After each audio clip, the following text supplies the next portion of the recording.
honestly, sometimes we take grace for granted. You sleep and you wake up. You don't know how many people slept last night. They are not either not awake this morning or awake with some kind of complications or something. But here we are, still alive and still healthy. Abimbola, we are still alive. We are thankful, but I'm tired.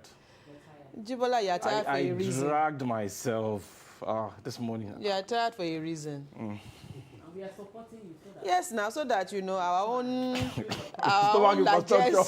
it will add up. It will add up. Don't worry. Well, we thank God for the gift of life. We are back again on the show, and it promises to be an exciting edition as usual. Okay. I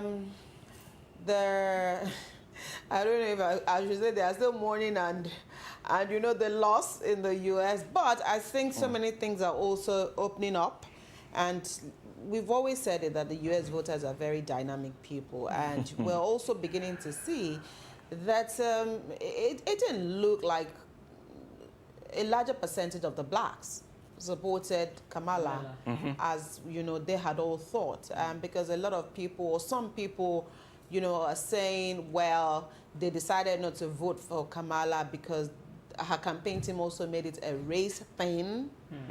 But for me, I think by and large, what I saw was that I think also the U.S. is not really ready for a female president.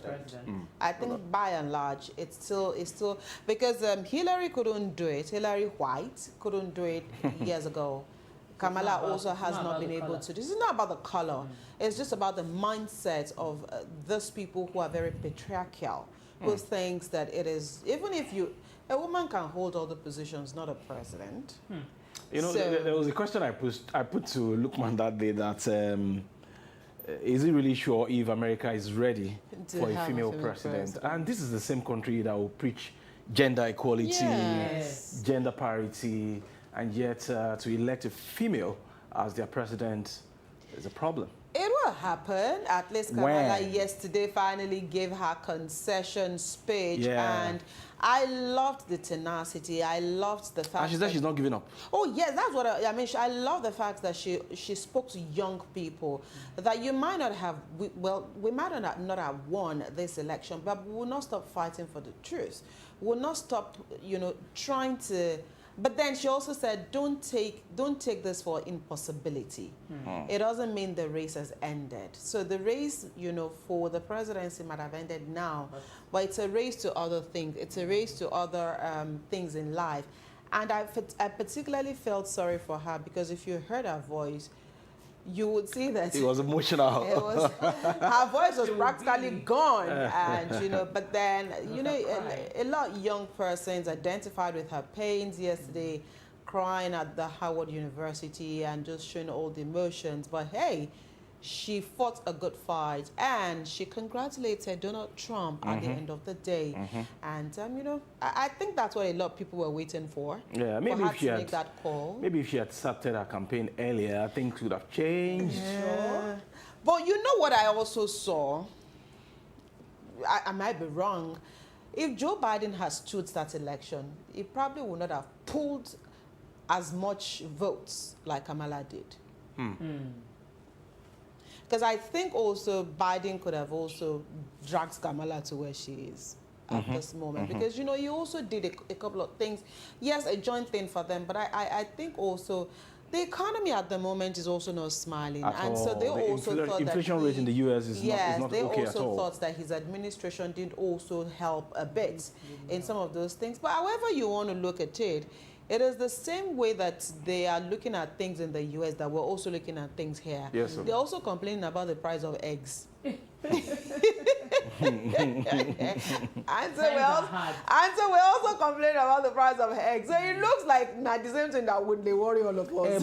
But there are certain incentives over there that we do not enjoy here. I agree totally.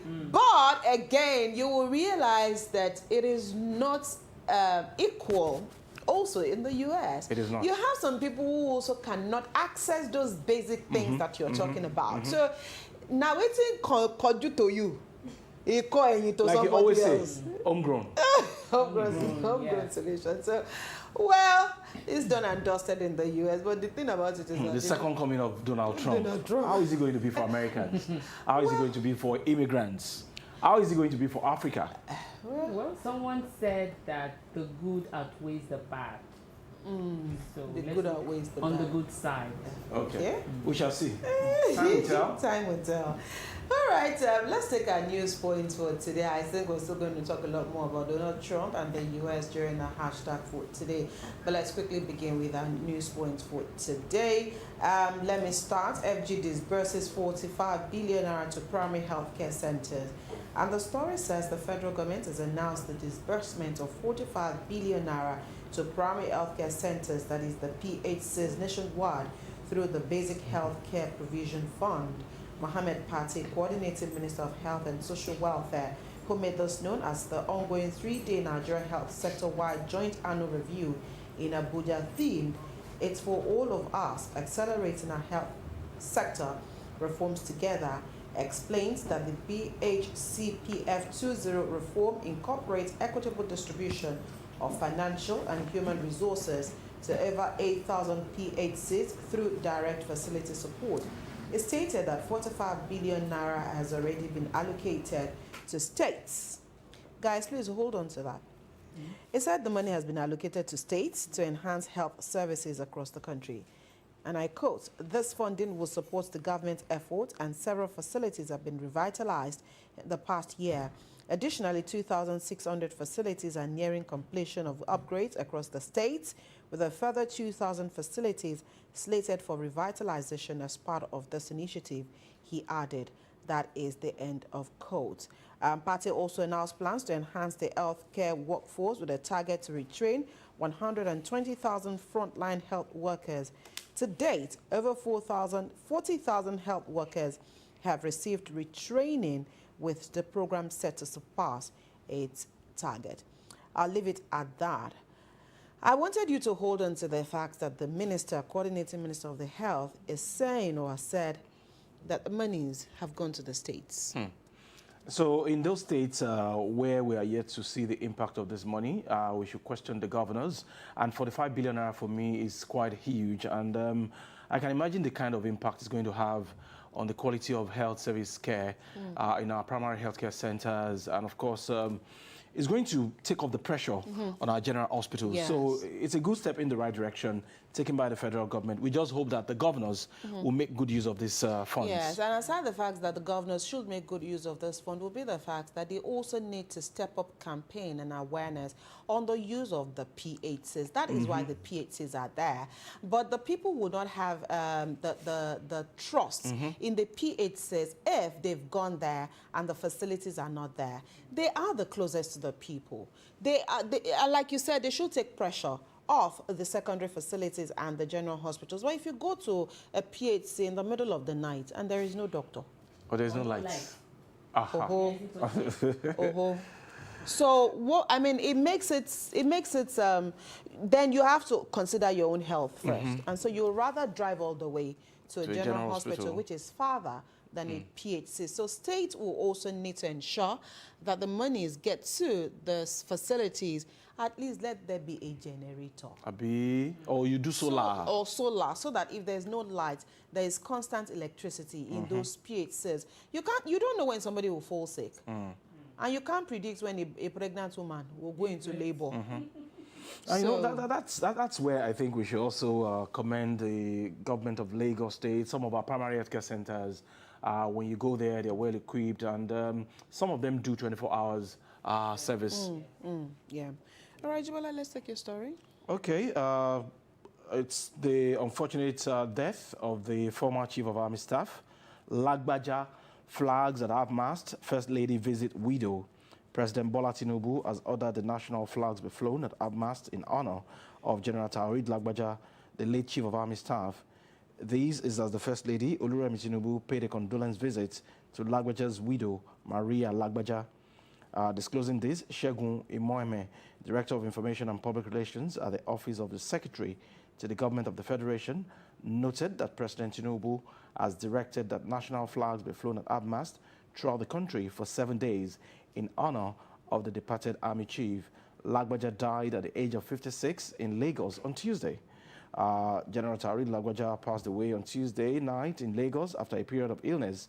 And he was born on the 28th of February 1968. He was appointed Chief of Staff on June 19, 2023 by President Bola Tinubu. He died in Lagos. Well, I thought he was flown abroad.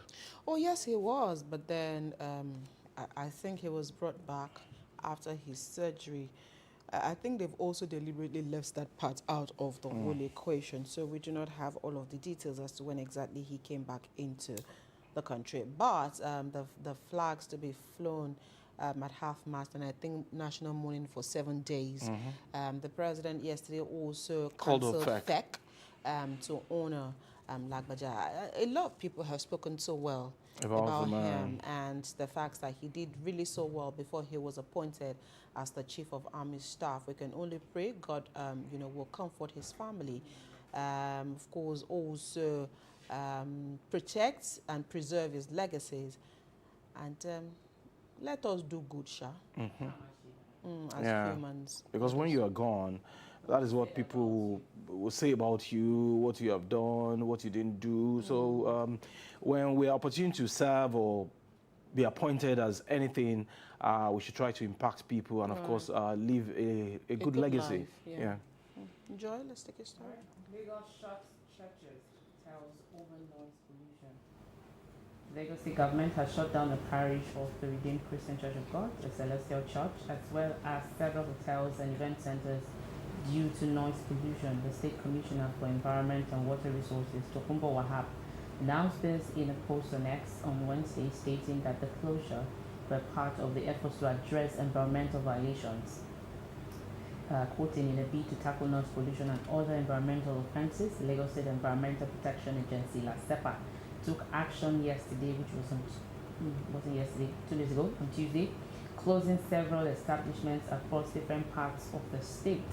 This enforcement drive, targeting areas such as Obudu, Bagada, Iyano Ejibo, Isolo, Ajao Estate, Oshodi, Lasamaja, and Okota, forms part of LASEPA's ongoing efforts to hold environmental standards and protect public health. The names of the affected establishments are written on the pages of the paper. But again, laws are laws, and if you violate any of the environmental laws, then you will be sanctioned. Well, like you said, laws are laws, and if you are in a state or an environment where there are stipulated laws and regulations, you must follow through. And remember that there's the GM of LASEPA has been here a couple of times, and he's talked about infractions, talked about violations, and the facts that you can actually report any estate, any facility that is constituting themselves as nuisances in your community. And I guess this is what has happened here. And there are soundproofs. If you want to do vigil, turn your speakers. I mean, you don't have to use the speakers at night. The vigil is for those of you inside the church now. So what's going on? Why can't you just, concentrate on the people in there and allow that to happen? Why are you using loudspeakers and, disturbing other people? Sometimes we think that and that's why, again, I would always go back to issues around consequences. Now that, the law is taking its full course, I'm sure that all those people there'll be a reset. And they will start doing things the appropriate way. And this is where the citizens also have a role to play. If you feel there's anybody in your neighborhood disturbing your peace at 2 a.m., 3 a.m., shout out.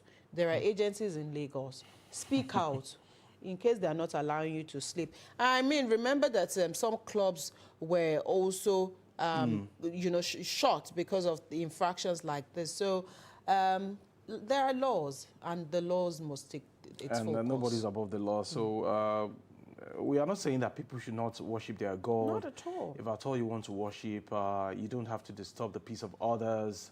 Do it in a quiet way, especially for vigil.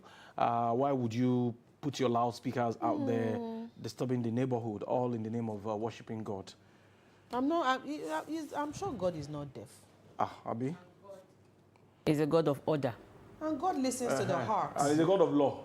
Yes, it's a code of order. And yes, God loves the Lord. So if you have found one thing, you will face the music. It's as simple as that. Be it a church, be it a mosque, be it a club, whatever it is. And even some of these motor parks. The motor parks in the afternoon, they even use their megaphone. We have some mobile preachers too. In the morning. Oh my God. If you know their regular junctions, because they stay in those junctions, if you know those places, you can actually report. And I'm sure LASEPA will also do the needful. And it's not all about religious places alone. Event centers. There are event centers. There are cars that sell Bugbo even generators. in the afternoon, and they are going down. I saw LASEPA officials early morning on Sunday. They came to one particular hotel in my area because the estate complained about the carbon emission coming from the generator. The generator. Yeah, so it's not just noise. I mean, as long as it's a pollution on the environment, be rest assured that you can reach out to LASEPA.